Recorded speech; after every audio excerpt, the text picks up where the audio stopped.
Hello, I'm Epic Minecraftian, and this is Cry of Fear. And, it's very aptly named. It's because that's the noise you're going to be making for a good bit. It's not as good as, well, it's less psychological thriller and more. You'll just have to see. Now I'm going to load a game. First I'm going to say that it can be multiplayer and custom campaign, which is co-op, where you can do just play with other people, make your own, go through your own custom campaign, or just go through the normal one, and you can change the language. It's right there, it's easy. And I'm going to load a game because the intro is absolutely terrifying and I do not want to go through it again. Plus, it's mostly cutscenes. Now, see, the format for the saves is a tape recorder. And as you can see here, you press E, and click those. On the hardest mode, you can only save those 5. Now let's go through the controls. Normal WASD. Control to crouch. Space to jump. Z to show your objective, but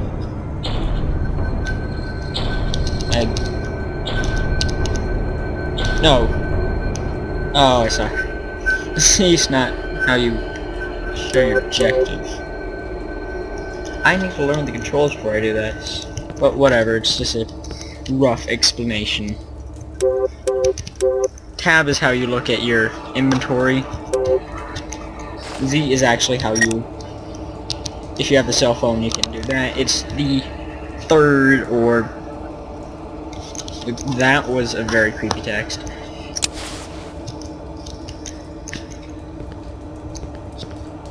It's like an alternate thing. It does not do anything on the knife. If you right click, it does a secondary action. For the knife, it's going from slashy slashy to stabby stabby. And for the phone, primary is flashlight on and off, and secondary is punch. Now, as you can see, you have stamina, which is taken down by jumping and sprinting, which you probably want to do a lot of. I'm not sure if you're going to. And whenever you have the phone, do the flashlight, and if you put it away with the flashlight still on, it shows through. I'm sure if I'm moving forward. If you've noticed the graphics are kind of it's because it's Gold Source, which is the original Half-Life's engine. I really don't want to go forward. This is... it's going to be like a PewDiePie video. I'm just going to scream and just completely to edit it out, because, you know, honestly, I'm doing these videos for fun. And if there's something that I don't want in there, I'll either A, redo it, or B, if it's a long enough video, I will cut it and edit it, but yeah. So, kind of reluctant to go forward. So instead, I'm going to examine the menu. Options, it's, you know, the standard source options thing, except you cannot drag that, which I find kind of annoying. So you can see all this. B is current objective. F is flashlight button on pull-off. And R is reload. Weapon function. That is it. And there's all that. No, it's standard, but the fact that they have where you can vote click, assign the function keys, voice chat is K, which no, I'm not going to be doing. Came out a bit Swedish. Doing multiplayer, I'm going to change it to X because I mean it's just better. It's right there. If X isn't being used for anything else, oh, it is. Yeah, I guess. Oh, it reverts back. That's nice. I appreciate that. And as you can see, there's where you can just press X, follow me, help me, found something, which is very, very good. The whole drag thing just kind of sets me off. I think that might just be a source, a gold source thing. The mouse, audio, video, voice, advanced. Now, this is the part that I'm going to look at because all of that is, you know, standard gold source stuff. That it really doesn't have to be looked into too deeply. You can change your name for co-op. I like unknown. It's mysterious. Actually, I'm going to make it Mr. E. Yeah. Change the language. Boost the brightness, which is kind of... I'm not sure how I feel about that. It's kind of like... Kind of boost it to 100 or something. Screen blur. Bump maps. Specular maps. And... See, there's a lot of... I say a lot, but as it ends, there's a good bit that you can change. So it's got a good bit of custom mobility. Not sure if that's the right word, but eh. And there's unlockables you can go to. Now it's worth mentioning that the beginning cutscene is, I'm not going to go forward because gameplay is not something I want to interrupt my talking because I get very easily distracted. And I'm determined not to say anyways. Anyways, the beginning starts with cutscenes, which they're good, they're well done, and like the animation is, it's not shaky at all. Well, maybe a little, but they're working with gold source. The directing is just phenomenal.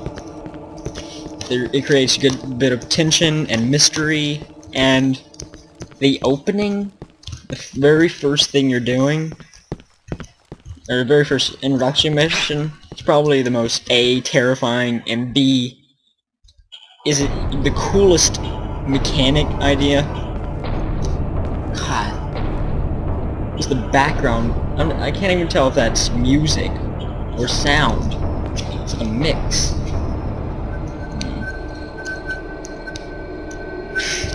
Sitting in this game makes me uncomfortable. It's awesome for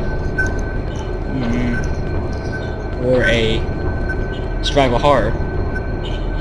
And anyways, it's got a really cool mechanic at the very beginning, which, I mean, it's free to play. Look at it, at least play the first one, because it gave me a really good scare.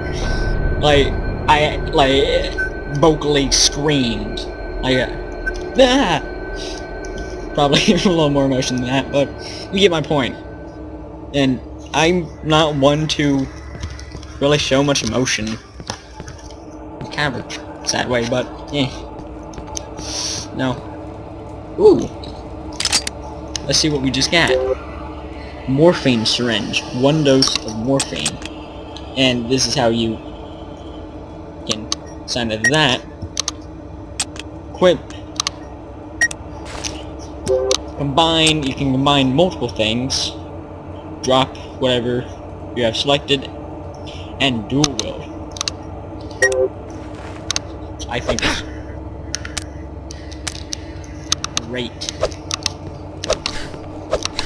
I don't know why I haven't been doing this. I really don't. So I'm going to dual wield that and that. And oh, see, that's a sign of a good survival horror game where you really just dread going forward, but you still do, because you just need to know. That's the basis of survival. Oh god. Oh. Survival horror. It's, you know, something that you don't really want to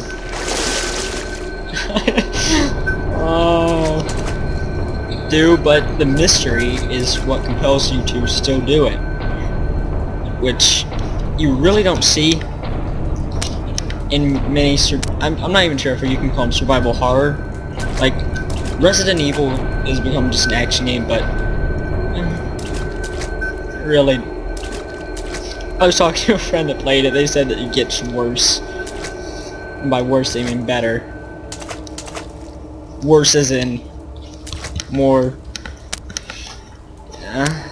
and it might be worth mentioning, it's, if you've got a heart condition, don't play this game, because unlike Amnesia, it's not based on psychological fear. It's like a horror movie. It's tension, tension, tension, tension, doing hand motions for some reason, and then boom, jump scare, and then tension. But it's great because it keeps it tense, and it doesn't just leave you there, which is just awful, and it doesn't bombard you, which waters down the scares. It keeps the tension long enough where everything feels like it's going to scare you, and then, bah, gets you. So I'm going to...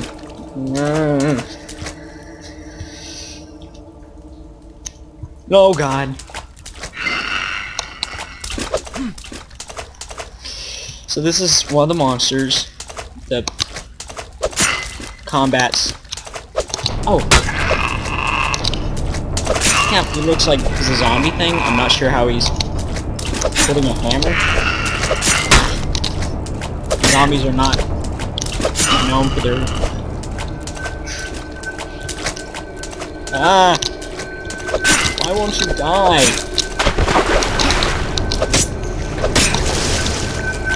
Just making sure he's dead. Hammer.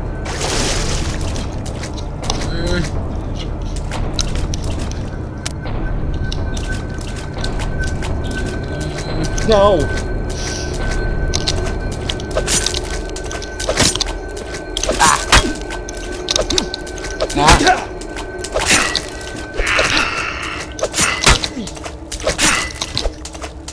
Although I don't like how, you know, open the monsters are. You can see clearly what they look like, so it doesn't really leave much up to the imagination. And... oh! Body's gone. Not sure if that's just a despawning, or if it, like, crawled off somewhere. But, everything about this game's, you know, freaky. It's a really great survival horror game, and it's free to play, so check it out. Anyways, thanks for watching, and, I'm gonna go save. Like, yeah, I did go down, didn't I? Please don't be up here, please don't be up here. That would be a great, jump scare. Having something up here, you know, just waiting for people to come, they're coming back. But anyways, thanks for watching, and definitely check out this game.